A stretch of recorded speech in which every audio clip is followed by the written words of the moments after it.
Mayaman ang pamilya Chen. Si Mr. Wu Hong, ang padre de pamilya, ang nagpapatakbo ng kanilang sariling negosyo na isang ventilation at heating company na nakabase sa Taipei. Habang ang kanyang misis na si Ye Mei Chen naman ay nagtatrabaho para sa Taipei Engineering Company. Ibinenta ng mag-asawa ang kanilang kumpanya at nag-resign si Mrs. Chen sa kanyang trabaho at nagpa siyang mag-migrate sa Amerika. Gusto ng mag-asawang Wu Hong at Ye Mei na sa Amerika na magpatuloy sa pag-aaral ang kanilang dalawang anak na lalaki na nagngangalang Raymond at Edward. Naniniwala silang mas maganda ang magiging kinabukasan ng dalawang anak kung doon sila mag-aaral. Nanirahan ang pamilya sa Great Falls, Virginia, kung saan sila nakabili ng isang magarang mansyon sa isang exclusive residential area. Bagamat immigrants na ng Amerika, bihirang tumigil doon ang mag-asawa.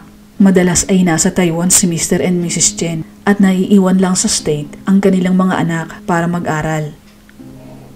Hanggang sa nakatapos na ng pag-aaral ang kanilang panganay na si Raymond at naging real estate broker. At dahil siya ang panganay, siya ang pinamahala ng mga magulang sa kanilang mga ari-arian at mga properties. Si Edward naman, pag-graduate ng high school, ay nagpatuloy ng pag-aaral sa Herndon University. Doon ay muli silang nagkita ng dating classmate ng high school na si Mandy Colby. Cute si Mandy, may maiitim na buhok at maliit na babae. Magmula noon, naging close uli sila at araw-araw nang inihahatid ito ni Edward sa kanilang bahay. Ayon kay Mandy, mabait si Edward, sweet at higit sa lahat, magalang. Galante din ito at laging may magarang kotse. Si Mandy ay dati nang nag-asawa nung ito'y 16 pa lang. Nabuntis kasi ito ng boyfriend. Naka-attend pa nga si Edward sa kasal nito. Pero wala pang isang taon ay nagkahiwalay na si Mandy at ang kanyang asawa. At ngayon nga ay nakita silang muli ni Edward sa university. Naging malapit na magkaibigan at nagkaroon ng relasyon. Pero tutol na tutol ang mga magulang ni Edward kay Mandy. Napaka-tradisyonal nilang tao. Ayaw na ayaw nilang mahahaluan ng ibang lahi ang kanilang pamilya. Lalo na sa tulad niya na diborsyado at may anak pa. Kaya talagang galit ang mga magulang ni Edward sa kanya. Para ayusin ang problema, nangako si Edward sa mga magulang na lalayuan na si Mandy.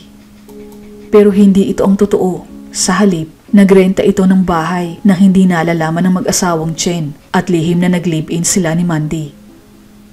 Pero nalaman din agad ito ng kanyang mga magulang at talaga namang galit na galit ang mga ito.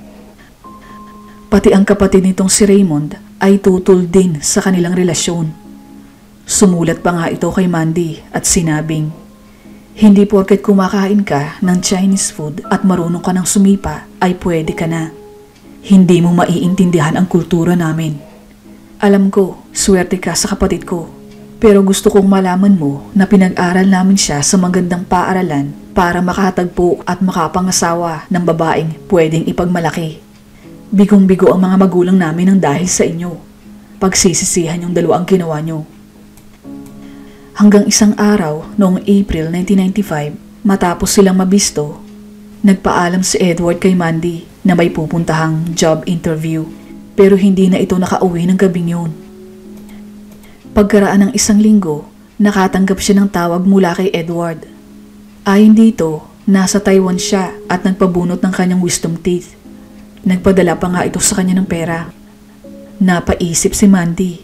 Nagpabunot siya ng ngipin, pero bakit sa Taiwan pa? Ang totoo, nung araw na umalis si Edward at hindi na nakabalik, sapilitan pala siyang isinama ng kanyang mga magulang at kapatid pabalik sa Taiwan para i-confine sa isang mental hospital sa Taipei. Nanatili siya doon ng 4 na buwan at noong August 1995, muling tumawag si Edward sa kanya at sinabing nakabalik na siya mula sa Taiwan. Dito na rin ibinalita sa kanya ni Mandy na buntis na siya sa kanilang panganay. Natuwa si Edward sa kanyang ibinalita at nangakong hindi na uli sila magkakalayo. Magkakasama na uli sila at hindi na sila kailanman gagambalain ng kanyang pamilya. Kinabukasan, matapos ang kanilang pag-usap ni Mandy, lumabas si Edward at bumili ng rifle. Nasa mansion siya at nakahiga sa kanyang kwarto. Inintay niyang matulog ang mga magulang at kapatid na si Raymond. Pagkatapos, dinampot ang armas at pumasok sa kwarto ni Raymond at pinaputukan ito. Sumunod naman niyang pinasok ang master's bedroom at ganun din ang ginawa sa mga magulang. Nakiramdam siya ng ilang oras. Naisip niyang baka may nakarinig sa mga putok ng baril at nag-iintay ng pagdating ng mga pulis. Pero walang dumating, kaya umalis na siya ng gabing yun at basta nalang iniwan ang labi ng kanyang pamilya. Dumiretso siya kay Mandy at sinabing wala na silang problema. Ipinagtapat nito sa nobya ang ginawa. Hindi maniwala sa kanya si Mandy, kaya dinala niya ito mismo sa mansyon at doon niya nakita ang mga walang buhay na magulang ni Edward at kapatid nitong si Raymond. Napatulala si Mandy at hindi nakapagsalita. Hindi niya alam kung paano siya nakauwi ng bahay. Blanko ang kanyang isip at parang lutang. Nagpaiwan naman sa kanya si Edward para maglinis ng bahay.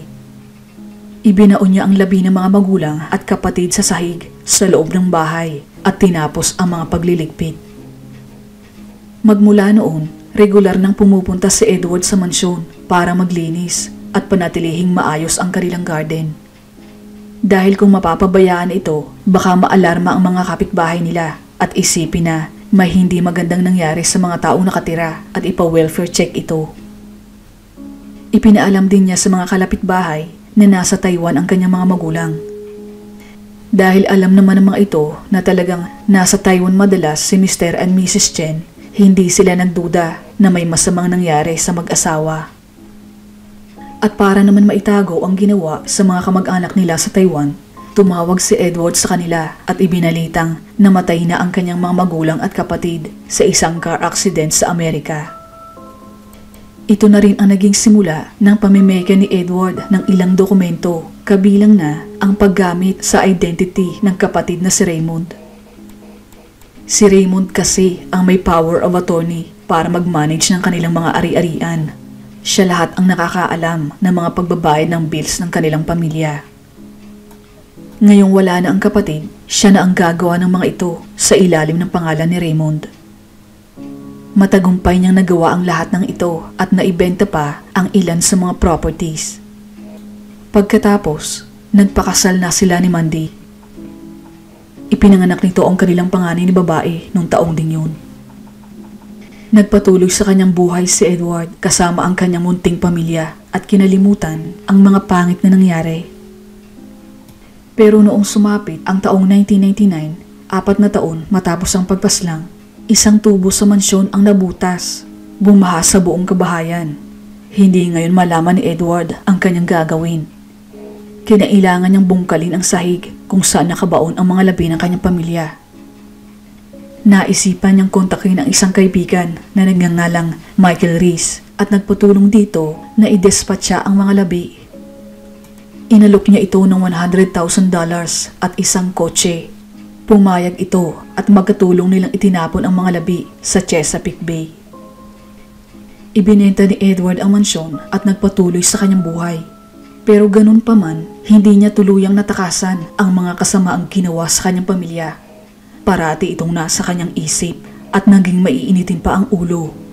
Madalas silang nag-aaway ni Mandy hanggang sa nauwi sa debosyo ang kanilang pagsasama. Kinuha ni Edward ang custody ng kanilang anak at siyang nag-alaga dito. Sa buong panahong ito, laging kakaba-kaba si Mandy. Dahil alam niya ang ginawa ni Edward sa sariling pamilya, natatakot siyang isang araw ay siya naman ang isunod nito. Kaya bago mahuli ang lahat, ipinagtapat niya ito sa kanyang bagong boyfriend sa pamamagitan ng pagsulat sa papel sa takot na may makarinig sa kanyang sinasabi at idinagdag pang pag may masamang nangyari sa kanya, ibigay iyon sa mga pulis. Hindi nagtagal, muling umibig si Edward sa isang babae na nagngangalang Vicky Taylor, isang dancer sa isang club. Halos 1 taon at kalahati na silang may relasyon at malapit na ring ikasal. Naitanong ni Vicky sa kanya kung nasaan ang kanyang mga magulang, kung may pamilya ba siya sa Amerika. Sinabi ni Edward na namatay na ang kanyang pamilya sa isang aksidente habang nasa bakasyon sa Taiwan. Pinaniwalaan naman siya ni Vicky, pero kung minsan may mga kakatwang bagay na hindi niya maunawaan sa nobyo. Nagtataka siya, madami kasi lagi itong pera pero wala namang trabaho at may mga taong madalas na tumatawag dito pero ang hinahanap ay ang pangalang Raymond. Napapadalas na rin ang kanilang mga pag-aaway dahil bukod sa mainitin ang ulo nito ay makulit din siya at matanong. Hanggang sa nag-away na naman sila at nakipagkalas na si Vicky kay Edward. Umalis ito ng araw na yon at naiwan ng ibang gamit sa bahay ni Vicky. Bunsod ng kuryosidad, kinalkal niya ang mga gamit nito at nakita niya ang mga peking ID na nakapangalan kay Raymond pero picture ni Edward ang nakalagay. Nakita din niya ang mga passport ng mag-asawang Chen kasama ang passport ng kanyang kapatid. Tiningnan niya maigi ang passport ng mga ito at napansin niya na ang pinakahuling stamp na nakamarka sa passport ay stamp mula sa US state border. Ibig sabihin, hindi sila lumabas ng Amerika. Nagsisinungaling si Edward sa kanya. Dahil sa malakas ang hinala na may masamang ginawa si Edward sa kanyang pamilya, tumawag siya sa mga pulis. Nung una, binaliwala lang ng mga otoridad ang kanyang sumbong sa pag-aakalang bitter ex lamang siya at naghihiganti sa dating boyfriend. Pero nang ibigay nito ang pangalan ni Mandy para pagtanungan, nagbago ang takbo ng mga pangyayari. Kinumpirma nito sa mga pulis na totoo ang sumbong ni Vicky at sinabing nakita mismo ng kanyang mga mata ang labi ng mag-asawang Chen at ni Raymond ilang taon na ang nakakaraan. Ngayon ay sigurado na ang mga pulis na may kaso nga sila at totoo ang sumbong sa kanila ni Vicky na iniligpit nga ng kanyang ex ang sariling pamilya. Pero ang problema, wala silang katawan, walang mga pruweba para patunayan ito. At isa pa, naibenta na rin sa iba ang nasabing mansyon kung saan naganap ang krimen. Sinabi ni Mandy sa mga pulis na may kaibigan si Edward na nagngangalang Michael Reese na tumulong dito nang muling hukayin nito ang mga labi. Hinanap ng mga pulis si Michael at inamin nito na tinulungan nga niya si Edward na i-dispatcha ang mga labi at itinapon ng mga ito sa Chesapeake Bay. Nag-organisa ang mga pulis ng paghahanap sa ilalim ng dagat ng Chesapeake pero wala silang natagpo ang labi.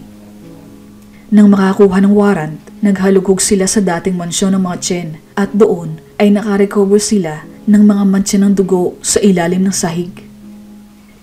Nag-request sila kay Edward ng DNA sample nito para ikumpara sa nakuha nilang mantsa ng dugo at lumabas na match ang DNA niya sa dugo na nakuha sa ilalim ng sahig. Umami naman si Edward sa mga krimen na ginawa. Ayon sa mga pulis, napakakalmado ni Edward habang nagkukwento at napakadiretsyo. Walang senyales ng pagsisisi at walang emosyon. Sinampahan siya ng kaso sa pagkamatay ng sariling pamilya at napatunayang may sala at nahatulan ng 36 years sa kulungan. 27 years old siya ng mga panahong yun. Hindi naman nakasuhan si Michael Reese sa pagtulong sa kanya dahil nag-expire na ang statute of limitations. Kumbaga, dapat noon pa lang nilitis na si Michael Reese pero dahil ngayon lang nadiskubre ang krimen matapos ng 4 na taon, hindi na siya pwedeng kasuhan.